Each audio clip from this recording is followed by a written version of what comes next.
Picture this. Late at night, August 10th, 1945. World War II is days from ending.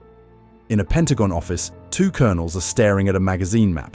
Yes, a magazine map, deciding the fate of an entire nation. No Korean in the room, no Korea expert. Just two guys, a deadline, and a National Geographic. That line they drew, you know it, the 38th parallel. It has shaped every missile launch, every diplomatic standoff, and every separated family for 80 years. But here's what almost nobody talks about. It almost wasn't the 38th parallel at all. Dean Rusk and Charles Bonesteel were handed an urgent assignment in the chaotic final days of the war.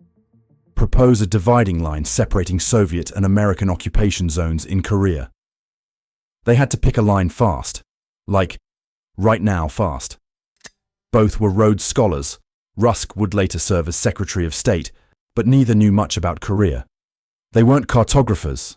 They weren't diplomats. They were two exhausted colonels with a magazine and a prayer. They needed a line that was clear, identifiable, and would place Seoul within the American zone. But before they landed on the 38th parallel, they considered something else entirely.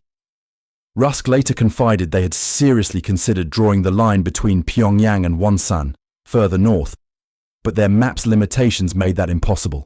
Think about that. A better map, and Pyongyang ends up in the south. It gets wilder. When their draft went upstairs for review, one admiral proposed moving the line all the way to the 39th parallel, which would have placed most of Korea and even the strategic Chinese port of Dalian in the American zone. A senior officer essentially said, "Push it north." That proposal died when Brigadier General George Lincoln argued the Soviets would never accept it.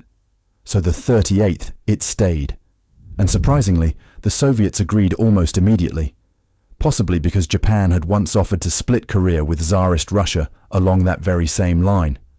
The 38th was practically a gift to them. Here's what I want to know. If you had been in that room, would you have pushed the line north to the 39th parallel and risked Soviet rejection? Or played it safe at the 38th? Let me know in the comments below. The line was supposed to be temporary, with no political meaning. It was a military solution to a logistical problem, made in roughly 30 minutes, with no consultation with Korean leaders, no consideration of economics or social unity. Spoiler, it did not stay temporary. One magazine, 30 minutes, one line. That's all it took to shape the next 80 years. If this blew your mind, hit subscribe. The Cold War is full of moments exactly like this one.